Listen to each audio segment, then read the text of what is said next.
wabarakatuh. Kami dari kelompok 1 kelas Zuwairia binti Al-Haris.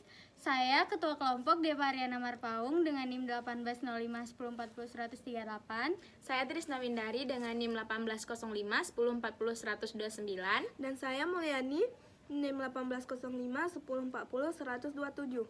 Pada video kali ini kami akan menjelaskan beberapa produk olahan susu untuk memenuhi tugas lab mata kuliah teknologi pengolahan susu.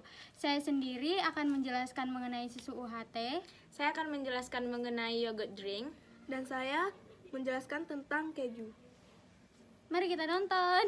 Hai teman-teman, gimana? Ada pada minum susu belum hari ini? Seperti yang kita ketahui, susu merupakan produk pangan berbentuk cairan putih yang diperoleh dari sekresi kelenjar mame oleh hewan ternak mamalia seperti sapi, kambing, kuda, dan kerbau. Susu merupakan produk yang kaya akan nutrisi serta mampu menjaga daya tahan tubuh. Selain itu, susu juga baik bagi pertumbuhan tulang dan otak dan juga mampu memperbaiki sel. Yang akan saya jelaskan pada video kali ini adalah susu UHT. Apa sih susu UHT itu? Susu UHT merupakan susu yang proses pengolahannya dilakukan dengan cara pemanasan dengan metode ultra high temperature, di mana pemanasan yang dilakukan dengan suhu tinggi dan juga waktu yang singkat. Susu UHT yang banyak beredar di pasaran dan sering kita temui adalah salah satunya dari PT Ultra Jaya Milk dan sering kita kenal dengan sebutan susu Ultra Milk. Susu Ultra Milk yang saya pegang ini merupakan susu UHT low fat source of calcium rasa coklat. Susu UHT ini memiliki 3 jenis kotak, yang dimana yang pertama ukuran 1000 ml, yang kedua 250 ml seperti yang saya pegang ini, dan yang ketiga isi 200 ml. Susu UHT low fat source of calcium ini merupakan susu rendah lemak dan tinggi kalsium, sehingga sangat direkomendasikan dikonsumsi oleh dewasa dan juga dewasa muda yang sedang menjalankan aktivitas hidup aktif dan juga hidup sehat. Gimana sih proses pembuatan susu UHT low fat source of calcium ini? Jadi semuanya itu dimulai dari pemanasan produk utama, yaitu berupa susu segar, di mana si susu ini dipanaskan dengan suhu mencapai 140 derajat Celcius selama 4 detik. Pemanasan dengan suhu tinggi dilakukan untuk membunuh mikroorganisme patogen yang terdapat pada susu, serta penggunaan waktu yang singkat dilakukan untuk meminimalkan terjadinya kerusakan nutrisi di dalam susu dan untuk tetap menjaga kesegaran susu. Setelah proses pengolahan, kemudian susu Ultramilk ini dikemas ke dalam kemasan aseptik yang terdiri dari 6 lapisan, di mana ke-6 lapisan itu terdiri dari polyethylene plastik, aluminium foil, serta kertas untuk melindungi susu dari sinar ultraviolet, udara, serta bakteri yang kemungkinan akan mengkontaminasi susu. Susu UHT low fat source of calcium ini merupakan produk susu yang menjadi favorit orang-orang yang sedang menjalankan diet, karena seperti yang kita ketahui susu ini rendah lemak dan juga tinggi kalsium. Di jumlah total kalori dalam satu kotak berisi 250 ml susu ini adalah 130 kilokalori, terhitung sedikit dibandingkan dari berat bersihnya 250 ml. Apa aja sih manfaat dari susu UHT low fat source of calcium ini? Manfaatnya itu ada sebagai sumber kalsium, sumber fosfor, sumber vitamin A, sumber vitamin D3, sumber vitamin B2, B6, dan B12. Selain itu, susu ini juga tidak direkomendasikan dikonsumsi oleh bayi berusia 0-12 bulan. Nih, saya akan membagi beberapa tips saat sebelum membeli susu UHT. Yang pertama sekali harus kita perhatikan adalah tanggal expired, di mana terletak di bagian atas kotak. Selanjutnya, sebelum meminum sebaiknya dikocok dulu susunya. Susu UHT ini bisa disimpan sampai 8 bulan di suhu ruang ataupun di lemari pendingin. Namun ketika susunya sudah dibuka, dianjurkan untuk langsung dihabiskan. Tapi jika susunya belum habis, bisa ditutup rapat dan juga disimpan ke dalam pendingin bersuhu 4 derajat Celcius dan dengan penyimpanan maksimal selama 4 minggu. Ayo teman-teman melakukan pola hidup sehat dengan diet rendah lemak dengan mengkonsumsi susu UHT Low Fat Source of Calcium. Hai, seperti yang dapat kita lihat bahwa sehat sudah menjadi pola kehidupan baru di masyarakat Indonesia.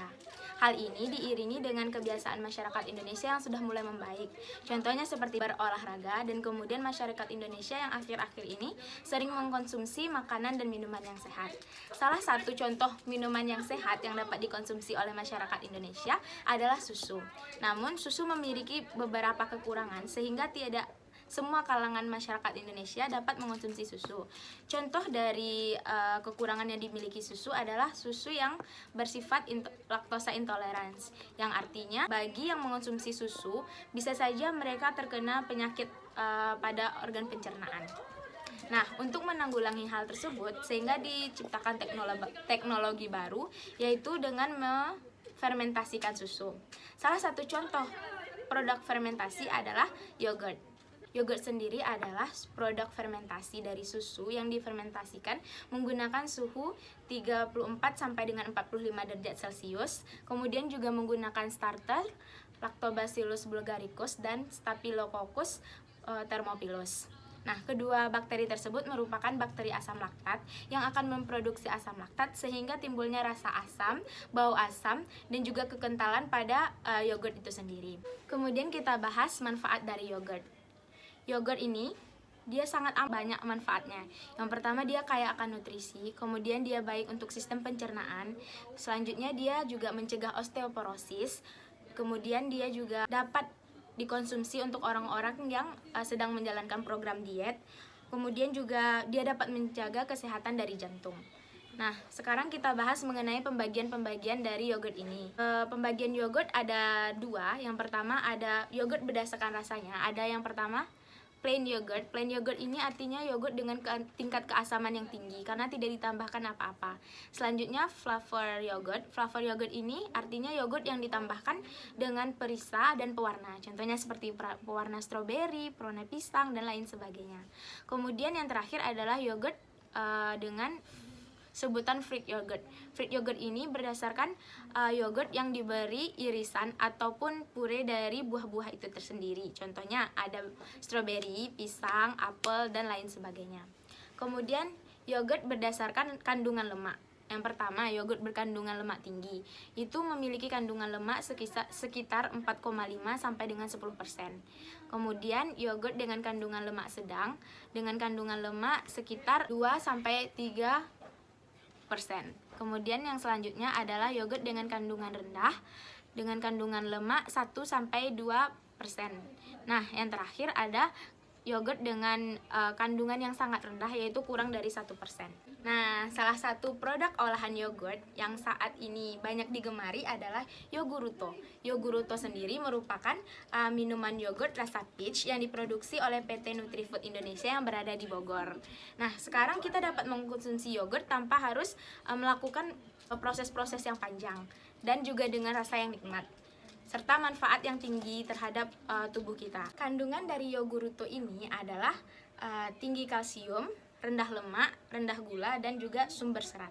Nah, Yogurto ini terdiri dari air, yogurt skim, gula, creamer nabati, penstabil nabati, serat larut, konsentrat jus apel, pure peach, kalsium karbonat, dan pewarna sintetik.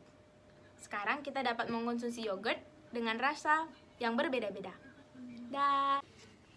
Nah, di sini saya akan menjelaskan tentang keju. Apa itu keju? Keju adalah makanan yang dihasilkan dengan cara memisahkan zat-zat padat dalam susu melalui proses pengentalan atau koagulasi.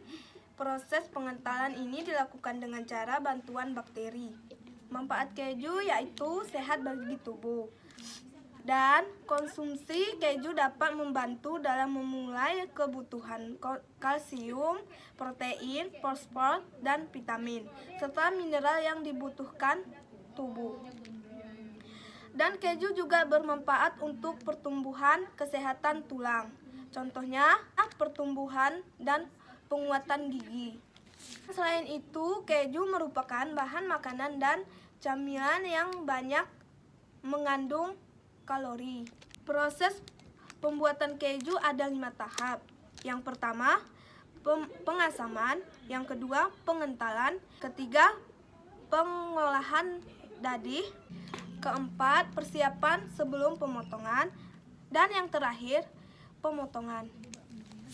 Salah satu keju yang mudah ditemukan di pasaran adalah keju Kraft. Keju Kraft mudah ditemukan di pasaran di mana saja di seluruh Indonesia.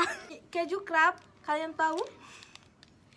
Nomor 1 di Indonesia, guys. Nomor 1, keju Kraft.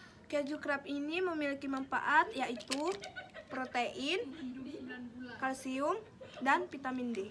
Keju Kraft ini diproduksi oleh PT Kraft Utara Jaya Indonesia. Nah, sekian dari saya penjelasan tentang keju. Ayo, dari sekarang konsumsi keju Kraft. Nah guys, sekian video kami mengenai produk olahan susu. Semoga video yang kami sampaikan bermanfaat bagi kalian semua. Jangan lupa like, Subscribe.